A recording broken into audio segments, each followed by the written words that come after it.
अचूक। नमस्कार, आपके साथ हूं मैं राजीव शर्मा। ऑपरेशन सिंदूर के बाद भारत डिफेंस के क्षेत्र में अपनी ताकत में लगातार इजाफा कर रहा है। भारतीय वायुसेना को 5th जनरेशन फाइटर जेट से लैस करने में जुटा हुआ है।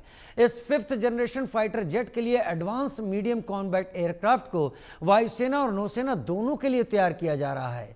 5वीं पीढ़ी के stealth multi role fighter jet को अब स्वदेशी इंजन से लैस करने की दिशा में भी भारत ने कदम बढ़ा दिए हैं। भारत और फ्रांस के बीच जल्द ही इस डील को लेकर साइन होने की उम्मीद है। भारत और फ्रांस मिलकर भारत में ही एमका के लिए इंजन तैयार करेंगे। डिफेंस सेक्टर में लगातार आत्मनिर्भर हो रहे भारत की ताकत से पड़ोसी देश थर थर कांपेंगे।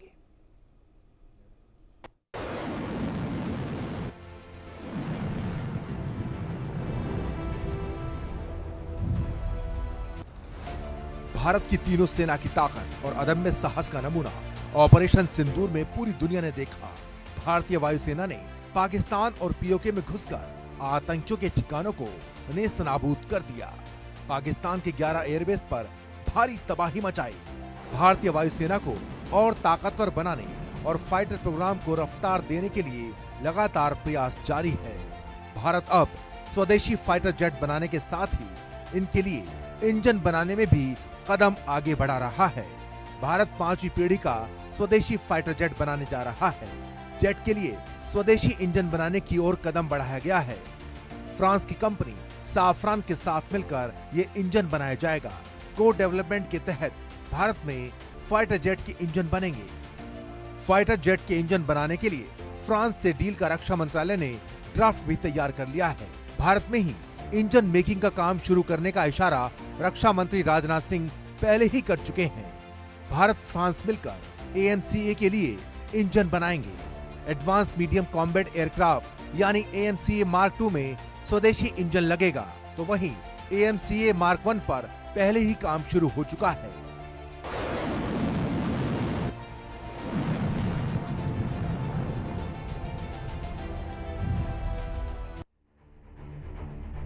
स्वदेशी एडवांस्ड मीडियम कॉम्बैट एयरक्राफ्ट और उसमें लगा स्वदेशी इंजन दुश्मन के होश उड़ाने के लिए काफी है। जिस एडवांस्ड मीडियम कॉम्बैट एयरक्राफ्ट में स्वदेशी इंजन बनाने के लिए फ्रांस से डील होने वाली है, उसकी ताकत भी समझिए। AMCA 5वीं पीढ़ी का लड़ाकू विमान है। इसमें सेंसर फ्यूजन, आंतरिक हथियार कैरेज है, अत्याधुनिक एवियोनिक्स, सुपर क्रूज क्षमता जैसी तकनीकें हैं, तो साथ ही आंतरिक वेपन्स पे और डाइवर्टलेस सुपरसोनिक इनटेक की सुविधा भी है। 1500 किलोग्राम पेलोड और 5500 किलोग्राम बाहरी पेलोड की क्षमता है। कुल 6500 किलोग्राम आंतरिक ईंधन की क्षमता, तो वहीं 2 मैक से ज्यादा होगी रफ्तार। 1600 किलोमीटर से ज्यादा operational range. Integrated air defence system भेजने में सक्षम।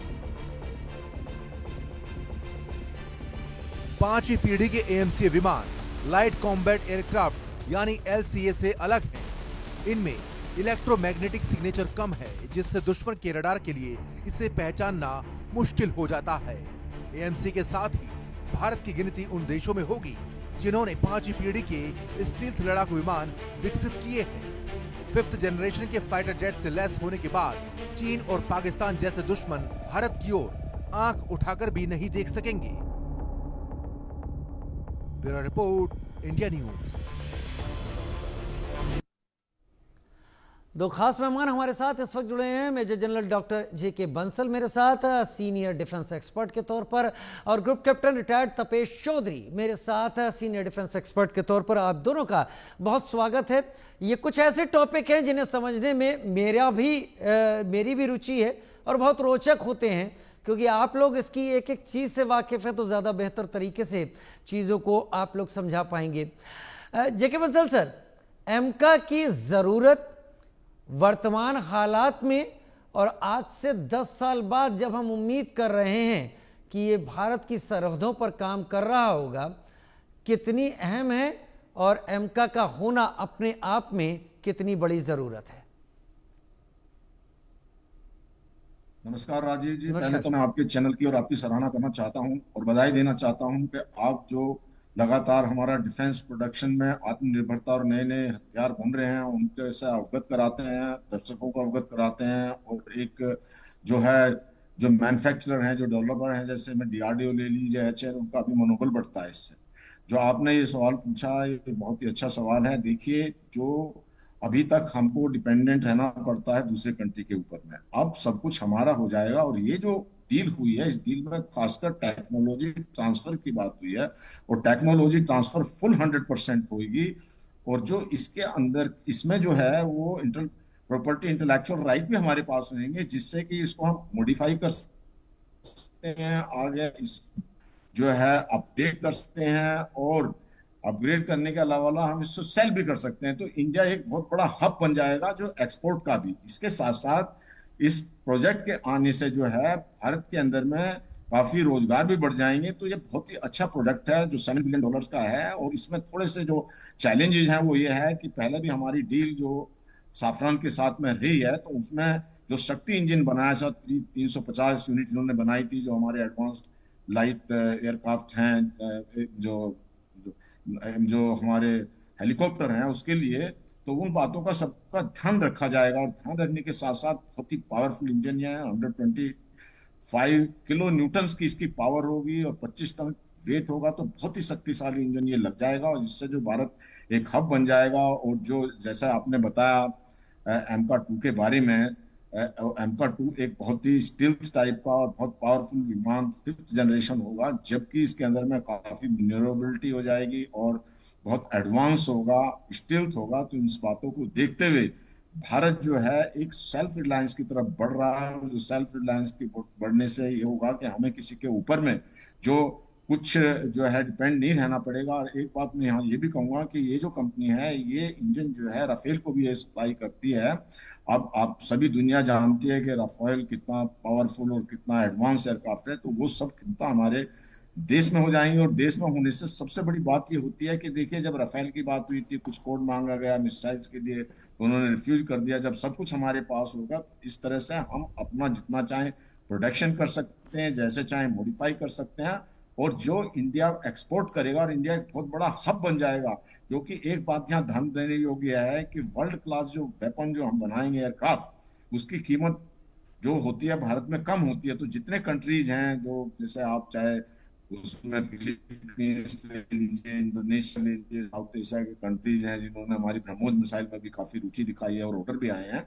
तो इस प्रकार से ये एक बहुत बड़ा जो है एक गेम चेंजर साबित होगा। जी राजीव। वाकई ये गेम चेंजर साबित होगा। एमका की बात कर रहे हैं मेजर जनरल जेके बंसल। दर्शकों, एमका को हम शॉर्ट फॉर्म में एडवांस मीडियम कॉम्बैट एयरक्राफ्ट की तरह से समझ सकते हैं।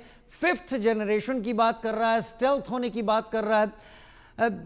ग्रुप कैप्टन तपेश चौधरी, मैं अपने दर्शकों को ABCD पहुंचाना चाहता हूं आपके जरिए, क्योंकि आप एयरफोर्स से ही आते हैं, चीज़ों को आपने देखा है और कई विमानों को नज़दीक से परखा भी होगा। एमका 5th जनरेशन होने वाला है। 5th जनरेशन अपने आप में क्या कैपेबिलिटी रखती हैं? हम अभी तक अमेरिका में GE कंपनी से GF414 इंजन लेने की कोशिश कर रहे थे, क्योंकि दर्शकों ये समझिए, हम अपने कावेरी नाम के एक इंजन पर काम कर रहे हैं, लेकिन भारत ने शायद बहुत देर से दौड़ना शुरू किया, या उस दौड़ को भारत ने हमेशा इग्नोर करके रखा। तो हम पीछे हैं, और उस बीच के गैप को पाटने के लिए हम अमेरिका की कंपनी से इंजन्स मांग रहे थे। हमारा तेजस का प्रोग्राम कहां पहुंच चुका है, इस बारे में मैं कुछ नहीं बोल रहा हूं। दर्शकों, आप गूगल कीजिए और air chief marshal Amarpreet Singh को सुन लीजिएगा, आप सवालों के जवाब अपने आप समझने लगेंगे। ग्रुप कैप्टन तपेश चौधरी, मैं अब अपने इस इंट्रो को अब आपके जवाब से कनेक्ट करवाना चाहूंगा। एमका स्टेल्थ 5th जनरेशन क्या है, और क्यों भारत को अब इसमें ट्रांसफर ऑफ टेक्नोलॉजी के साथ फ्रांस के साथ सोचना पड़ रहा है? वो मजबूरी क्या, और वो आजादी हमें क्या मिलेगी 10 साल में? थैंक यू राजीव जी। पहले तो आपके चैनल के माध्यम से अफगानिस्तान में जितने भी लोग हताहत और घायल हुए हैं, जैसे मेरी संवेदनाएं और आप सबकी संवेदनाएं उनके साथ हैं। 800 लोगों की मृत्यु और 250 घायल, बहुत दुखद हादसा है। जी, जैसे भारत हमेशा फर्स्ट रेस्पॉन्डर रहा है, तो उस देश के लोगों को भरोसा दिलाना चाहता हूं कि पूरा भारत आपके साथ है। दूसरा, ये जो साफरान इंजन की जो बात हुई, इतनी बारिश और सैलाब, आप भी अपने हाइलाइट्स में दिखा रहे थे कि बीच में एक अच्छी न्यूज है ये क्योंकि रोज हर टीवी न्यूज चैनल पे बारिश और सैलाब और उससे हुए नुकसान की हम बातचीत कर रहे हैं। तो जो देखिए आज की डेट में भारत की जो स्क्वाड्रन एस्टेब्लिश्ड स्ट्रेंथ है या जो सैंक्शनड स्ट्रेंथ है वो 42 होनी चाहिए जी, और स्ट्रेंथ आज की एज ऑन डेट 31 है। और अभी एक मिनट यहीं पर सितंबर में रोकूंगा। दर्शकों इस चीज को सुनिएगा, नोट अगर कर रहे हो आप नोट भी कर सकते हैं। हम 42 स्क्वाड्रन की जरूरत चाहने वाले हैं, हमारे पास 31 हैं अभी स्क्वाड्रन। और फिर जब हम ये कहते हैं कि हम दुश्मनों से मुकाबला कर लेते हैं, तो याद रखिए मैन बिहाइंड द मशीन को सैल्यूट करना जरूरी है। भारत जिस तरीके से सुरक्षित रखता है खुद को, उसके पीछे इन एयरफोर्स के वॉरियर्स और आर्मी के लोग हैं जो चीजें ना होने पर भी ऐसा जज्बा दिखाते हैं कि हम सेफ हैं। Group captain Tapesh Chaudhary please. एक और बात बोलूंगा कि जब ये स्क्वाड्रन स्ट्रेंथ जब सैंक्शन हुई थी एक्चुअली बहुत पहले आजादी के बाद, तब हमारा थ्रेट पाकिस्तान मेन था, चाइना उतना थ्रेट नहीं था। लेकिन अब आप हम सब जानते हैं कि अब हमें 2-3 फ्रंट्स वॉर भी लड़ने पड़ते हैं, लेकिन हम उस समय की भी स्ट्रेंथ मेंटेन नहीं कर पा रहे। 42 31 है और अभी आपने सुना ही होगा कि MiG-21 फेज आउट हो रहे हैं सितंबर में, तो ये स्क्वाड्रन स्ट्रेंथ और कम हो जाएगी। तो हमें फाइटर एयरक्राफ्ट की तो जरूरत है। सारी जनता को ये ऑपरेशन सिंदूर के बाद या जितने भी वर्ल्ड में ऑपरेशंस हो रहे हैं एज ऑन डेट, ये पता लग गया होगा कि एयरफोर्स फर्स्ट रेस्पॉन्डर है और एयरफोर्स ही आपको वॉर हरा सकती है, जिता सकती है। आज की डेट में तो एयरफोर्स का स्ट्रांग होना बहुत जरूरी है। इसलिए अब प्रॉब्लम क्या है कि अभी तक हमें अपने आप पे भरोसा नहीं था, तो हम सोचते थे कि हम पैसा तो है, बाजार से चीजें खरीद लेते हैं, लेकिन ऑफ लेट जिस तरह का जियोपॉलिटिकल सिनेरियो बन रहा है, ये इतना आसान नहीं रहा जब तक आप अपने आप में सक्षम नहीं रहेंगे। लेकिन जिन जिन चीजों पे आप आत्मनिर्भर नहीं हो सकते और जो चीजें आपको मैंडेटली बाहर से लेनी है, उन चीजों पे आपको डाइवर्सिफाई करना जरूरी है। देखिए हमारे Su-30 में भी AL-31 इंजन लगते हैं, जिसका आईपी, जिसको इंटेलेक्चुअल प्रॉपर्टी कहते हैं, यानी कि उसकी जो कोर नॉलेज है वो अभी भी रशिया के पास है। उसके बहुत सारे पार्ट्स हमारे यहाँ मैन्युफैक्चर होते हैं, असेंबल भी हमारे यहाँ होता है, लेकिन कोर नॉलेज उसके पास है। तो यानी कि हम एक लिमिट से ज्यादा लाइसेंसिंग के अंदर प्रोड्यूस नहीं कर सकते, तो हम तेजस पे लगा नहीं सकते थे। हमने जब हमारी स्क्वाड्रन स्ट्रेंथ डिप्लीट हो रही थी और बहुत ही ज्यादा प्रॉब्लम में थे, तो हमने थोड़े से राफेल खरीद लिए, जो बात आगे कभी बढ़ी नहीं। तो हमने सोचा, और गवर्नमेंट का ही इनिशिएटिव था कि हम तेजस को बढ़ाएंगे। तेजस को 40 साल से ज्यादा हो गए और तेजस को आगे बढ़ाएंगे, उसके लिए हमें इंजन की जरूरत थी। हमने कावेरी इंजन का प्रोडक्शन और जो भी प्रोडक्शन तो नहीं कहेंगे, लेकिन कावेरी इंजन का जो भी हम प्रोसेस इनिशिएट किया था वो फेल हो गया, क्योंकि हम थ्रस्ट टू वेट रेशियो जो फाइटर एयरक्राफ्ट के लिए चाहिए वो जनरेट नहीं कर पाए। अब वो हम ड्रोन, घातक टाइप ड्रोन में इस्तेमाल कर रहे हैं, लेकिन फाइटर एयरक्राफ्ट के लिए वो प्रोजेक्ट हमने बंद कर दिया। यानी कि हम ये मान के चलते हैं कि आज की डेट में हम इंजन के लिए तो डिपेंडेंट है, जबकि जो सबसे ज्यादा इंपॉर्टेंट पार्ट है AMCR या किसी भी एयरक्राफ्ट के लिए, हम तेजस भी प्रोड्यूस नहीं कर पा रहे। अपनी स्क्वाड्रन स्ट्रेंथ जो डिप्लीटेड है उसको भरने के लिए भी 99 इंजन का हमने जनरल इलेक्ट्रिक 404 का ऑर्डर दिया था तेजस मार्क 1 के लिए। तो और उसके अलावा आई थिंक 112 और समथिंग लाइक दैट हमने ऑर्डर दिया है G1414 का तेजस मार्क 2 के लिए। वहां से सप्लाई में डिले हो रहे हैं। HAL भी सोच रहा है कि कुछ पेनल्टी लगाने के लिए। अमेरिका के साथ हमारा टैरिफ वॉर जो चल रहा है और जो रिलेशंस में इस समय खटासाई हुई है, उससे हमें पता है क्या होने वाला है। तो ये हमारे लिए बहुत इंपॉर्टेंट था। जब हम डिपेंडेंट एक कंट्री पे नहीं हो सकते, जब जिस चीज में हम सेल्फ रिलायंट या आत्मनिर्भर नहीं है, तो ये जो न्यूज है साफरान इंजन की, इसका आईपी भी हमारे पास आएगा। हम इसके सारे डिफेंस के जो भी पार्ट्स हैं और एवरीथिंग है इंजन का, वो सब हम यहाँ असेंबल करेंगे और हम अपने आप में सेल्फ सफिशिएंट हो सकते हैं। तो ये एक बहुत अच्छी न्यूज है। जहां तक AMCA की बात है, 5th जनरेशन जो आपने सवाल किया, जो दर्शकों के लिए बता दूं, दर्शक बहुत कंफ्यूज रहते हैं इस बारे में कि जनरेशन का मतलब होता क्या है। 3rd generation, 4th generation, 4.5 generation, 5th generation. तो देखिए जनरेशन का मतलब होता है एयरक्राफ्ट की capability in terms of processing, computing and the weapons mainly. लेकिन जब हम 5th जनरेशन की, जैसे Su-30 4.5 जनरेशन एयरक्राफ्ट है, राफेल बहुत कैपेबल एयरक्राफ्ट है, लेकिन 4.5 जनरेशन है। 4.5 से जो 5th जनरेशन में जो डिफरेंस आया मेनली वो स्टेल्थ का है। यानी कि all 5th generation aircraft stealth aircraft होंगे, यानी कि उनके इलेक्ट्रोमैग्नेटिक सिग्नेचर्स या रडार क्रॉस सेक्शन जिसे हम कहते हैं, जिससे रडार उसको पिकअप करता है, वो इतने कम होंगे कि वो कंटिन्यूअसली पिकअप नहीं हो पाएंगे सारे रडार पे। देखिए, स्टेल्थ का मतलब ये नहीं है कि कोई भी अदृश्य हो जाएगा, मैंने मिस्टर इंडिया की तरह अनिल कपूर ने घड़ी का बटन दबाया वो ये दिखना बंद हो बताइए, गया, ये ऐसा नहीं जरूर है। बताइएगा, ये ग्रुप कैप्टन तपेश चौधरी, इसको जरूर आप एलेबरेट कर दीजिए जल्दी, क्योंकि हम दर्शकों को ऐसा लगता है कि स्टेल्थ है तो दिखेगा ही नहीं। नहीं नहीं, वो स्टेल्थ का मतलब उसके सिग्नेचर्स कम हो गए, वो रडार पे कम दिखेगा, सारे रडार्स नहीं पिकअप कर पाएंगे। या उसको जैसे किसी रडार की कैपेबिलिटी 400 किलोमीटर पिकअप करने की है, तो वो उसको पास में पिकअप कर पाएगा। उस रडार, वो एयरक्राफ्ट पास आ रहा है या दूर जा रहा है या आपसे परपेंडिकुलर जा रहा है, ये सब फैक्टर्स बहुत मैटर करते हैं। तो वो अदृश्य तो नहीं हो जाएगा, लेकिन सिग्नेचर्स इतने कम हो जाएंगे कि वो जो प्लेटफॉर्म, जो रडार पे जो ऑपरेटर बैठा हुआ है, उसके दिमाग में डाउट जरूर क्रिएट करेगा कि 2 सेकंड के लिए पिकअप हुआ फिर गायब हो गया, फिर 4 सेकंड पिकअप हुआ गायब हो गया। यानी कि वो एक तरह से अपनी जो दिखाने की क्षमता है एयर में रडार्स को, वो उसको कम कर रहा है, पर अदृश्य नहीं होगा। और ऐसी टेक्नोलॉजीज भी अवेलेबल है जो स्टेल्थ एयरक्राफ्ट को भी पिकअप कर सकती है, क्योंकि मैं इतना टेक्निकल नहीं हूंगा, फ्रीक्वेंसी और वेवलेंथ पे नहीं, डिपेंड करता है हाँ वो सब रडार की। ठीक। लेकिन पॉसिबिलिटी है, जैसे जैसे ये 5th जनरेशन, अब युगोस्लाव आ गया वॉर में, अमेरिका के स्टेल्थ एयरक्राफ्ट को मार गिराया गया था, P-18 रडार ने पिकअप किया था रशियन एयरक्राफ्ट ने। तो ऐसा नहीं है कि पॉसिबल नहीं है।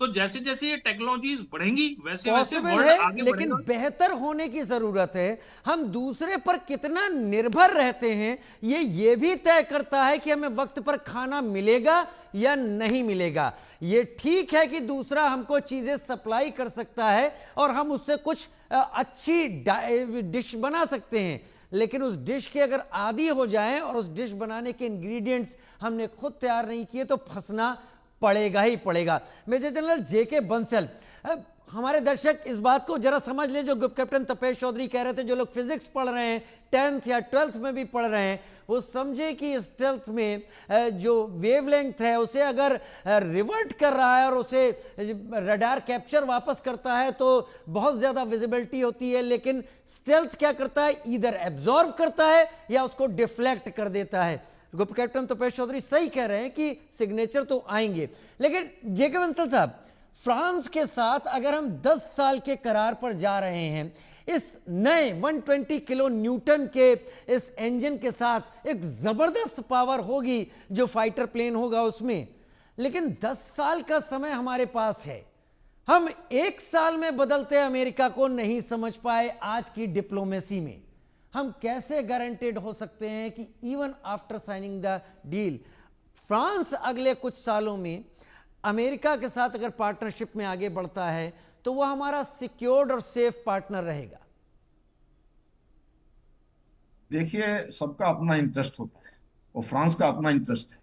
आपको एक ध्यान होगा कि एक शायद पनडुब्बी फ्रांस ने बनाई थी और वो ऑस्ट्रेलिया को बेचना चाहता था, लेकिन बीच में जो है अमेरिका के कहने पर या कुछ भी वो जो है उसकी जो है ऑस्ट्रेलिया की ने जो है वो यूके से शायद खरीदी थी। तो इस प्रकार से अब जो फ्रांस का है, जिसमें जो आप बात कह रहे हैं बिल्कुल सही कह रहे हैं, लेकिन इसमें बात देखनी पड़ेगी हमारा जो शक्ति इंजन है जिसको मैंने बताया, जो हमारे एडवांस जो है एडवांस और लाइट जो जो हेलीकॉप्टर हैं, तो उसका चल रहा है। हालांकि उसमें सिर्फ प्रॉब्लम एक आई है कि उन्होंने जो आनाकानी की है वो टेक्नोलॉजी ट्रांसफर में की है। जब इस बार अब डील बना रहे हैं तो डील में ये क्लियर किया जा रहा है कि वो टेक्नोलॉजी ट्रांसफर करेंगे। हालांकि इसमें भी थोड़ा सा एक टेंशन, चिंता यह रहती है कि जो क्रिटिकल पार्ट होता है किसी भी वेपन्स का, उसकी टेक्नोलॉजी ना दें। लेकिन देखिए, अगर विश्वास के ऊपर दुनिया कायम है, फ्रांस को भी ये पता ये है कि फ्रांस का जो एक अच्छा मार्केट है और उसको अपनी रिलायबिलिटी बनाकर रखनी है, और जब फ्रांस का अपना इंटरेस्ट होगा तो वो किसी के इशारे पे नहीं चलेगा। और वैसे भी कन्फ्लिक्ट ऑफ इंटरेस्ट तो हो ही जाता है। कन्फ्लिक्ट ऑफ इंटरेस्ट लिए हो जाता है कि अमेरिका को तो ये लगेगा भी हाँ, उनका जो जी इंजन है वो उसकी जो वैल्यू और उसकी डिमांड कम होगी। इसी प्रकार से आप देखते हैं कि जो है अमेरिका अपने पत्ते हर जगह खेलता रहता है। कई बार ये दिखाता है कि जो हमारे से वो ऑयल खरीदें जो यूरोप वाले हैं और दूसरी जगह से ना खरीदें, लेकिन सब अपना इंटरेस्ट देखते हैं। तो मुझे पूरा उम्मीद है कि ये, और इस समय जो हमारी लीडरशिप है और जो हमारी डिप्लोमेसी है वो बहुत अच्छी है, स्ट्रॉन्ग है। और एक बात मैं ये भी कहना चाहूंगा कि जैसे हमने कावेरी इंजन वगैरह बनाए, तो पहले मैं भी डीआरडीओ में रहा हूँ, इतना अच्छा थ्रस्ट नहीं था। अभी पिछले 10-12 साल में जो है एक बहुत ही माहौल बना दिया गया और जो फास्ट ट्रैक पर लाया गया है, जिससे कि एक रिजल्ट ओरिएंटेड प्रोग्राम है, रिजल्ट ओरिएंटेड रिसर्च है। और जो ये GTRE में ये इंजन बनेगा, जो गैस टरबाइन रिसर्च एस्टेब्लिशमेंट, जो DRDO का ही पोर्शन है, तो वहां पर ये इंजन बनाया जाएगा। और इसमें बहुत सारे प्लेयर रहेंगे और बहुत सारे जो है MSME रहेंगे, तो इससे एक बहुत बड़ा जो एक जॉब क्रिएशन भी होगा। तो मुझे पूरी उम्मीद है कि फ्रांस जो है, क्योंकि टाइम टेस्टेड है, शक्ति के साथ में, हालांकि जैसे मैंने कहा कि वो ट्रांसफर टेक्नोलॉजी में डिले किया है, लेकिन 350 यूनिट दी तो है ना उन फ्रांस जो हमको शक्ति इंजन की, जो उसमें जो कोलैबोरेशन किया। और जब टर्म्स एंड कंडीशन बनाए जाते हैं, तो जब टर्म्स कंडीशन को किसी भी एक इंटरनेशनल मार्केट में इंटरनेशनल कंपनी को फॉलो करना पड़ता है, नहीं तो उनकी रेपुटेशन खराब हो जाती है, खत्म हो जाती है, विश्वास खत्म हो जाता है। और आगे से कोई भी उनके ऊपर विश्वास ना करके, जहां पर एक बिजनेस है, जब बिजनेस के अंदर में जब आप एक ट्रेड कर रहे हो, तो ट्रेड में विश्वास बहुत जरूरी है रखना। ये सब भली भांति से जानते हैं, फ्रांस भी जानता है और वहाँ की कंपनी सैफरान भी जानती है, एक बहुत बड़ी कंपनी है। जैसा मैंने कहा, उन्होंने रफाल को भी इंजन दिया हुआ है। तो इस प्रकार से मुझे पूरी उम्मीद है कि जो टर्म्स एंड कंडीशन अभी होंगे, और फिर उसके अलावा जैसे $7 बिलियन का ये वाकई आपने प्रोजेक्ट है, टर्म्स तो एंड कंडीशन की बात की। ग्रुप कैप्टन तपेश चौधरी, ये जो खास बात इस एमका को लेकर और फ्रांस की कंपनी से इस इंजन बनाने को लेकर है, इसमें जो क्लॉज की बात सामने आ रही है, वो ये कहा जा रहा है कि कॉन्ट्रैक्ट साइन होते ही 10 साल की बात नहीं है, 8 साल के अंदर आपको डेवलपमेंट, प्रोटोटाइपिंग, फ्लाइट टेस्ट और सर्टिफिकेशन को पूरा करना होगा। यानी हमने कोट अनकोट में अपनी बात को रख दिया है। अब ये क्या माना जा सकता है कि इसमें डिले के कोई चांसेस नहीं रहेंगे, हम जो सोच रहे हैं वही होगा?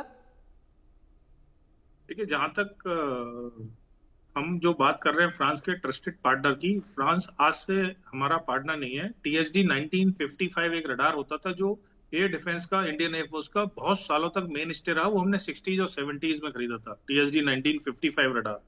तो और हमारे पास जितने ऑप्शंस थे डाइवर्सिफिकेशन के, मेनली हमारे जो इंपोर्ट्स थे वो फ्रांस, इजराइल तो बाद में आया, लेकिन अमेरिका और रशिया से ही थे। तो फ्रांस से हमने बहुत सारे डिफेंस इक्विपमेंट पहले खरीदे हुए हैं। तो और मिराजेस जो हमारा जो सुपर पावर था एक्चुअली बहुत सालों तक एयरफोर्स का, 80s और 90s में मिराजेस एयरक्राफ्ट, उनकी सर्विसेबिलिटी इक्विपमेंट की बहुत हाई थी, इसलिए हमने राफेल को चुना था। इतने सारे F-18, F-15, F-16 और यूरो फाइटर सबको छोड़ने के बाद में, क्योंकि उनकी जो सर्विसेबिलिटी है वो बहुत हाई होती है और उनके कमिटमेंट जो है वो पूरे होते हैं टाइम पे। तो एक तो ट्रस्टेड आदमी बनता है प्रीवियस एक्सपीरियंसेस के हिसाब से, तो उसमें मुझे कोई डाउट नहीं है कि ऐसा होगा। दूसरी बात, सबको पता है कि इंडिया इज ग्रोइंग, उसके पास बहुत सारे ऑप्शंस हैं। देखिए, आज की डेट में फाइटर एयरक्राफ्ट के लिए अच्छे इंजन बनाने वाले 3-4 ही देश हैं। जो रसिया है, रॉल्स रॉयस है ब्रिटेन, ठीक है, सैफरान यहाँ पे है अपना, जिससे हम कर रहे हैं फ्रांस में, और जनरल इलेक्ट्रिक है अमेरिका में।